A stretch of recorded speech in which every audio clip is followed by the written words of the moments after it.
All right. Hey, we're here with Jennifer Hornick Johnson of Miller's Jewelry today.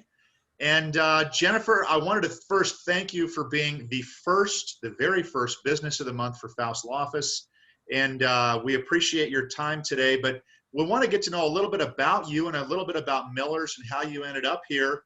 But I have this question that I ask of all jurors and of everybody, and I'll ask of you as well.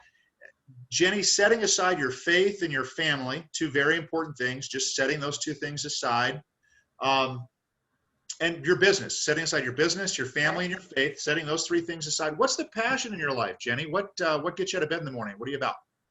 Well, that's a tough question. I would say one of my passions, because I won't pigeonhole myself into just one thing, but one of them would be dance, actually. I've been dancing in some capacity most of my life. I started at a very young age. My mom was a dancer, as was her mom. And I was in companies and dance teams all through middle school, high school, college, and beyond. And I actually have started dancing in the Bozeman community as well. I was at rehearsal last night for a tap piece I'm currently working on. So that's really been fun to kind of bring that joy back into my life and get dancing again. So not only is your family, what type of dance did you do as a kid growing up? Was it ballet? Was it tap? What was it exactly? I've done actually a little bit of everything over the years. So yes, ballet, obviously the foundation, and I did do pointe, but I've done jazz, hip hop, modern, lyrical, Latin, ballroom, tap, yeah, a little bit of taking a little bit of African, all sorts of stuff. Here's the next follow-up question I have for folks. What does that say about you? I'm creative, I guess. I'm musical. I like to move and be active and express myself in different ways, I guess. All right. Well, now we do get to talk about. I like to perform. That's great. Now we do get to talk about your family. Tell us all about your family. My family, my side of the family, I'm originally from Miami, Florida, and we actually are almost all jewelers. I'm a third generation jeweler.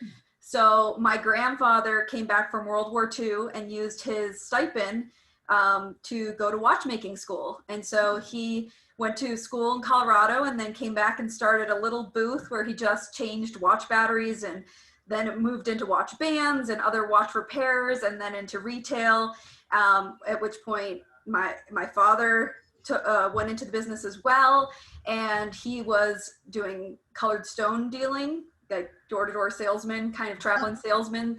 And our retail store has been in Miami, in Coral Gables in the downtown there since 1945.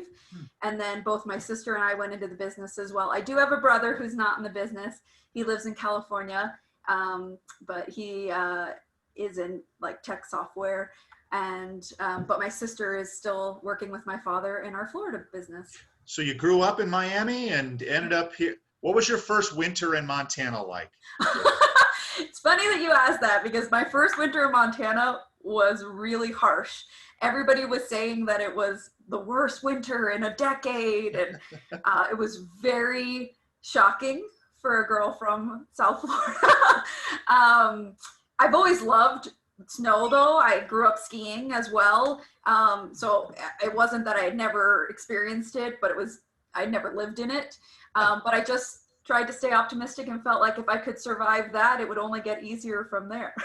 I'm going to take a wild guess at my next question. How you ended up in Bozeman has a lot to do with how you met your husband. Am I right? Yeah. So tell us about that.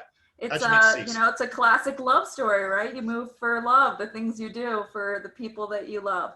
My husband. And in February, you're wondering why the heck you did it, probably. Yeah. I need to defrost every spring. There you go. So Cease is my husband and also the co-owner of Miller's Jewelry, and we actually met at the Gemological Institute of America. So Miller's Jewelry is his business. His family has owned the business. His parents were the owners, and we purchased and moved as the next generation after them when they retired at the end of 2018. But they sent him to get his graduate gemologist degree, and my family had sent me to do the same. And we met on the first day of school. No kidding. Oh, wow. So where was the gemology school? Where did that occur? It's in Carlsbad, which is really close to San Diego, California. Mhm. And it's a very international school. We graduated with just 18 people in our class, and half of them were from outside of the United States. So we had people from India, from Japan, from Canada, from actually we had some people from Africa, all over the world. And then the people in the United States were obviously all spread out, and all different backgrounds, all different ages. And both of us obviously had come from other careers. Cease was a teacher first, and I was actually in advertising in Atlanta for a while before I came back into the family fold. And we both decided to join the family business and went out there for that additional education. So I like to joke that it was a marriage and a merger. Okay. Well, good. And do you still have business ties to South Florida? We do. We're sort of sister stores. Obviously, it's a very different market, and they're independent businesses, but we can share inventory. So it allows us to provide even more for the Bozeman market, because if there's something at our other store that might fit a need here, we can obviously easily pull that in. And sometimes we'll go to trade shows together and buy together, things like that. Although no trade shows are happening right now. Well, no trade. Well, that gets me to my next question. Has this COVID outbreak changed the way you do business? And if so, how? How has it changed things? It absolutely has. I mean, we're in a business where we interact with people, human interaction every day. And it's really important to be able to judge people's reactions and have that connection. From a standpoint of regular day-to-day, obviously there's a lot more cleaning and sanitation protocol. We're all, wearing masks and face shields and things like that. But a lot of the services that we used to provide as people waited, we unfortunately can't do as they wait. We're still doing for the public here, but we have to check everything in, because if you think about it, everything that you're wearing, your rings, your watches, they go with you everywhere. So aside from the fact that you may sneeze or cough, but they went with you to the grocery store. If you were on an airplane, they were with you. And so people taking things, especially right off their body, and handing to us, which we then have to inspect up close to our eyes and our nose and our mouth with the microscope or a loop, or even like opening up a watch to change the battery, could put us at risk.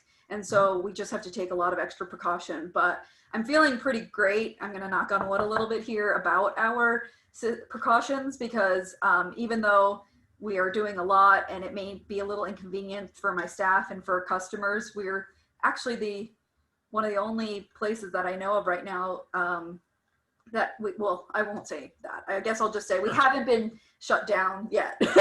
And a lot of people have had to, close their doors because of some sort of situation. So I'm thankful that what we're doing has worked so far. One final question. What do you like most about having a small business in Bozeman, Montana? Well, Bozeman, Montana in general is just such a wholesome community where people really connect and care about each other. Obviously the beautiful outdoors, and it's a wonderful place to raise our children, which was one of the big decisions for Cease and I to choose Bozeman over Miami, pardon me. But our business is so fun. It's about celebrating with people. People come to see me when they have a new baby being born, or there's a graduation to celebrate, a retirement, a birthday, a big anniversary, they're getting married. So I get to be a part of all these huge moments in people's lives, and it's really beautiful and special, and we're honored when we get to have those connections and be a part of all those magical moments in life. That's what it's all about. Great. Well, Jenny, thank you so much for taking time with us today, and we really appreciate it. And thank you so much. I'll go ahead and wrap this up today, and we'll go from there. Thanks, Jenny. My pleasure, Lucas. Thanks for having us. You betcha. Anytime. Bye-bye.